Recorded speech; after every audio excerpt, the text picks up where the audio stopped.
thank you for the organizers for allowing this opportunity for me to take part in this great event. So the idea behind me submitting this topic to this conference is to bring some practical background to perhaps shedding some light to the understanding of customary international law, going a little beyond the theoretical, but also to the practical implications of what we're discussing here, right? So my presentation will be divided into three parts. In the first one, I will talk about very briefly the jurisdiction of the WTO dispute settlement for those of you who may not be familiar with it, which might be one of the reasons why sometimes it does things so differently, because it has a particular jurisdiction. Then I will talk about the methodology and the identification of customary international law by the Appellate Body. And finally, I will make some general remarks on the resort to customary international law by this organ. So first of all, as some of you may know, WTO dispute settlement has a limited jurisdiction. It can only, so to speak, apply the law contained in the WTO agreements, the so-called covered agreements. And Article 3.2 famously states that the dispute settlement mechanism of the WTO serves to preserve the rights and obligations of members under the covered agreements and to clarify the existing provisions of those agreements in accordance with customary rules of interpretation of public international law. So this provision basically states, again, what I mentioned, that the jurisdiction of the Appellate Body, of the adjudication system of the WTO, is contained and must be based on the WTO law, but that is not to say that it cannot resort to extraneous sources of law. Very early on in this case law, the Appellate Body has stated that the WTO law is not to be read in clinical isolation from general international law, and indeed the Appellate Body has resorted many times to external sources of law. However, claims of violation must be based on WTO provisions. WTO dispute settlement can use extraneous sources of law to interpret WTO provisions and obligations, but it cannot apply or enforce external sources of law. Again, perhaps the difference between interpretation and application here might be a little bit blurred, and we'll cover this in the final minutes of my presentation. But yeah. So with respect to the identification of customary international law by the Appellate Body, I will bring to you three conclusions when one reviews the case law of the organ. Mm-hmm. The first one is that the Appellate Body in fact makes very limited reference to customary international law.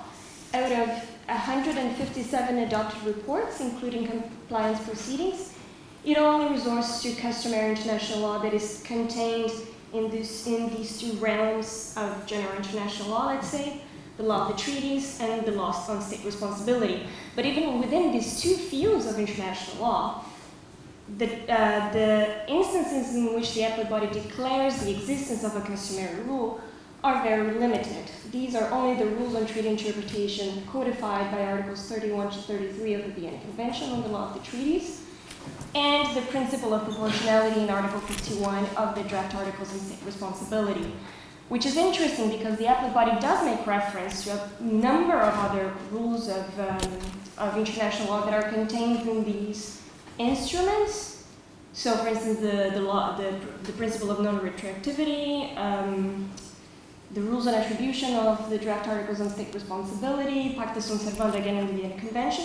But these are the only two instances in which it declares that these rules reflect customary international law.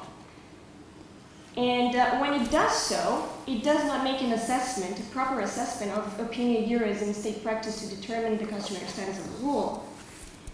So in the case of rules on treaty interpretation, the methodology that it uses is, the famous method of assertion, combined with reference to decisions of other international tribunals. So basically asserts that these rules are customary, And then on a footnote, it makes reference to the decisions of other courts, so the ICJ or the European Court of Human Rights. In the case of the principle of proportionality, or specifically Article 51 of the draft Articles of State Responsibility, when it declared that this rule reflects customary international law, it made a slightly more refined process, but still very limited. Again, it asserted, it made reference to decisions of other international tribunals, and then it made a limited, arguably circumstantial examination of opinion jurism. Why do I say that?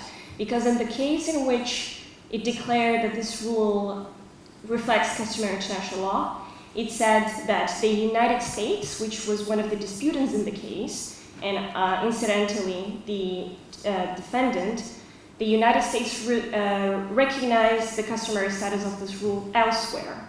And then it made reference to the comments of the United States in the preparatory works of the draft Articles of State Responsibility and on pleadings before an international arbitration tribunal.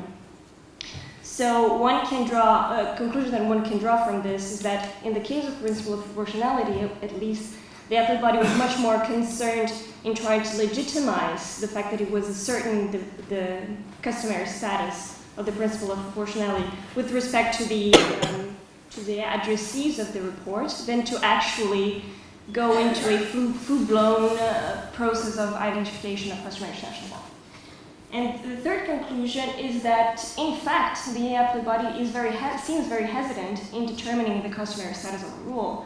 And I say this because at least in these three instances, the appellate body has refrained from taking a position, and has refrained in the sense that there was a dispute. So the parties argued, one of the parties argued that a certain rule reflected customary international law. The other party explicitly disagreed.